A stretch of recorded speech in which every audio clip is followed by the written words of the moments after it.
You smiled through 3 meetings today. You remembered everyone's name. You even made a joke in the group chat. And by 6 p.m., you're sitting in your car or on your bathroom floor, too depleted to take off your shoes. Not sad, not angry, just empty.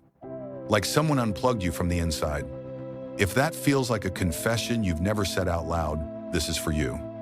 You didn't learn this in a book. You learned it in 3rd grade, when sitting still was the price of not getting yelled at. When your brain runs on different software and the world only rewards one operating system, you learn to perform the update live in real time with no rehearsal.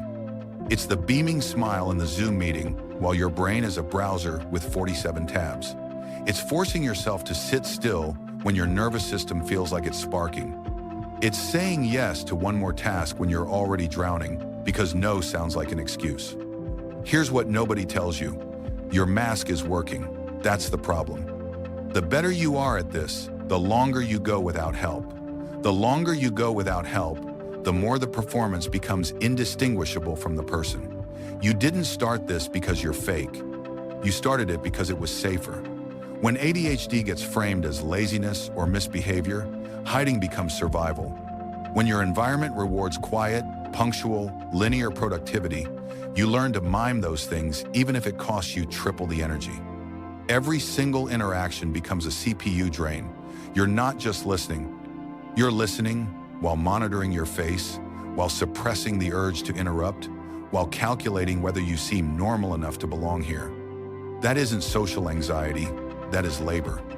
And labor has a physical bill. Your body keeps the score. That jaw, those shoulders, that gut, they've been bracing all day against impulses you were told not to have. The exhaustion you feel isn't tired. It's a unique fatigue that sleep doesn't touch. You can sleep 10 hours and wake up feeling like you ran a marathon in a suit of armor. This is the crash and burn cycle. High functioning, high performing, high masking, all morning, all afternoon, and then a collapse that looks, from the outside, like you're giving up. But the truth? You were never functioning effortlessly.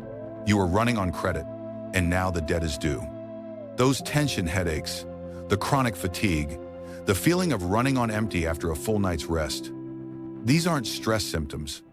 They're the physical toll of a performance you never agreed to give. Over time, it erodes the things you actually need to live: life satisfaction, stable mood, a sense of who you even are. Studies link high masking to increased anxiety and depression. The anxiety makes sense. It's the fear of being found out. The depression makes sense too. It's what happens when the mask slips and you believe the real you is the disappointment underneath. You can lose your identity in this. You spend so long performing acceptable that you forget where the performance ends and you begin. And when the compensatory systems finally collapse, and they will, you don't just burn out, you disappear. Girls learn this earlier.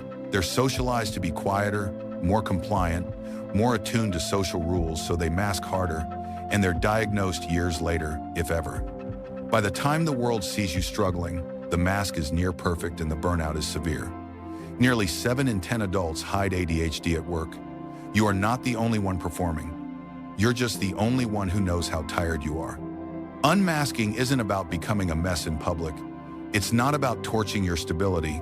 It's about strategic experiments. Finding the one meeting where you can fidget, the one friend who doesn't need you to perform, the one room where your neurodivergence isn't a problem to solve. This works best in safe relationships, in environments you can control, and with support in place. CBT can help reframe the beliefs you absorbed while masking the perfectionism, the fear of failure, the idea that your worth depends on your disguise. Recovery doesn't mean stopping all coping. It means building a life where you don't have to hide who you are just to get by. You're not broken. You're paying rent on a face that was never yours. So here's the permission you probably didn't get. You can stop acting. Not everywhere, not all at once, but starting now, in the smallest way, you can come home to yourself before 6 p.m. Send this to someone who needs to take their shoes off.